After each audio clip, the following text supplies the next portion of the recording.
ठंड में काम चोरी करने वाली नंद। सुबह का समय है, ठंडी ठंडी हवाएं चल रही हैं। रश्मि भाभी रसोई में नाश्ता बना रही है। तभी उसकी नंद सुमन और मोना बिस्तर में दुबकी हुई आपस में बात कर रही हैं। अरे मोना, ये ठंड का मौसम ना सिर्फ सोने और आराम करने के लिए होता है, बल्कि इस मौसम में तो काम करने का मन ही नहीं करता। आज तो ऐसा कर रहा है जैसे बस आराम ही करते रहो, बिस्तर से बाहर ही ना निकलूं। बिल्कुल, मैं तो ठान चुकी हूँ कि इस ठंड में बिस्तर से बाहर कदम नहीं रखने वाली। सब काम भाभी कर ही लेंगी, और भाभी हैं तो फिर हमें परेशान होने की जरूरत ही क्या है। घर के सारे काम तो भाभी ही कर लेंगी, हमारे थोड़े बहुत काम होंगे तो हम यहीं पर बैठ के कर लेंगे। ठंड ने आना शुरू नहीं किया था कि दोनों बहनों ने बिस्तर को कुछ इस तरह पकड़ लिया था कि वो हर एक काम बिस्तर के अंदर ही बैठ कर रही थी।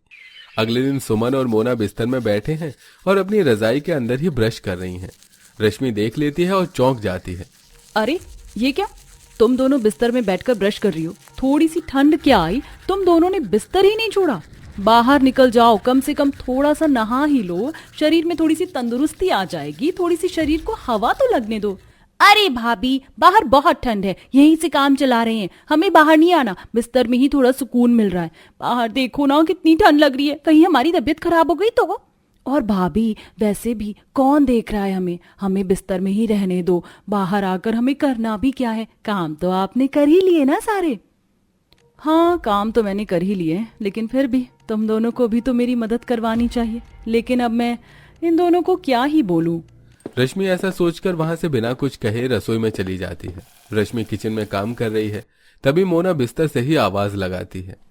भाभी, हमारा नाश्ता ले आओ ना, और साथ में चाय भी बना देना। हम टेबल पर जाकर नाश्ता नहीं करेंगे, ठंड लग रही है, हम अपने बिस्तर पर ही नाश्ता कर लेंगे। कमाल है, अब मुझे नाश्ता बनाकर इन्हें बिस्तर पर भी ले जाकर देना पड़ेगा। ये तो बहुत गलत बात है। मेरी दो नंद है और दोनों में से किसी का भी कोई फायदा नहीं हो रहा। ये दोनों उठकर भी तो अपना नाश्ता बना सकती हैं।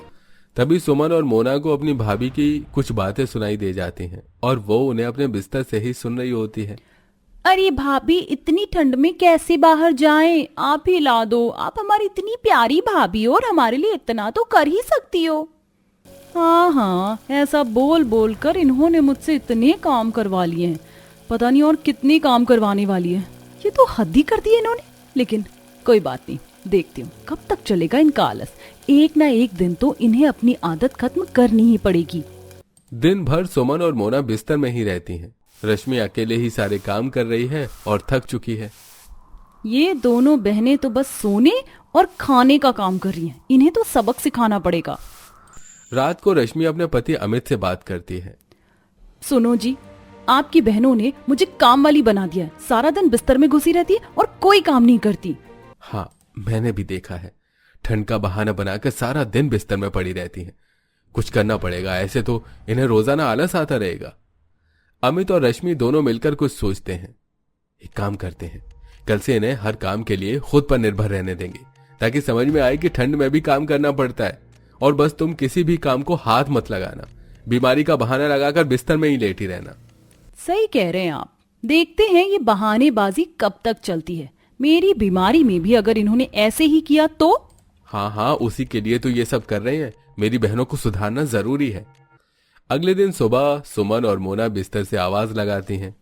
भाभी, चाय ले आओ ना, और साथ में आलू के पराठे भी बना लेना। हमने ब्रश भी कर लिया है और मुंह भी धो लिया है। हाँ भाभी, हमने बिस्तर पर ही बैठे बैठे ब्रश भी कर लिया और मुंह भी धो लिया, और हमें बाहर निकलने की जरूरत भी नहीं पड़ी। आज खुद बना लो, मैं अभी ठंड में काम नहीं कर पा रही। अकेले काम करने की वजह से मेरी तबीयत खराब हो गई है, मैं अपने बिस्तर में आराम कर रही हूँ। अरे भाभी प्लीज, ठंड में कैसे बाहर जाएं? आप कर दो ना प्लीज। मोना और सुमन के इतना बोलने के बाद भी रश्मि अब उनकी बातों का कोई जवाब नहीं देती और अपने बिस्तर में आराम से लेटी रहती है। जिसके बाद सुमन और मोना बिस्तर छोड़कर चाय बनाने जाती हैं। किचन में कोई तैयारी नहीं है, सब सामान इधर उधर बिखरा पड़ा है। अरे यहाँ तो सब उल्टा पुल्टा पड़ा है, चाय कैसे बनाए? रसोई में गंदे बर्तन भी पड़े हैं, रसोई बहुत ज्यादा गंदी हो रही है। लगता है भाभी ने सुबह से एक भी काम नहीं किया। चलो भाभी से ही पूछ लेते हैं। सुमन और मोना रश्मि के पास आती हैं। भाभी, किचन में सब बिखरा पड़ा है, चाय कैसे बनाए? अरे, ठंड में सबको काम करना चाहिए, तुम दोनों सीख जाओगी तो खुद ही काम करने लगोगी। जाओ जाकर काम करो। रसोई को समेटो और वहाँ अपने लिए चाय बना लो। इतना कहने के बाद रश्मि बिस्तर में ही सो जाती है। इसके बाद सुमन और मोना दोनों किचन में जाती हैं और उसकी साफ सफाई करके अपने लिए चाय नाश्ता बनाती है। अगले दिन सुमन और मोना फिर से बिस्तर में है। रश्मि आती है। सुमन, मोना, नहाने का टाइम हो गया, चलो उठो।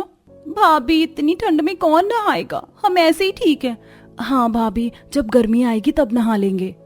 रश्मि को कपड़े धोने में मदद चाहिए होती है। वो फिर से सुमन और मोना के पास आती है। चलो जरा कपड़े धोने में मदद कर दो मेरी।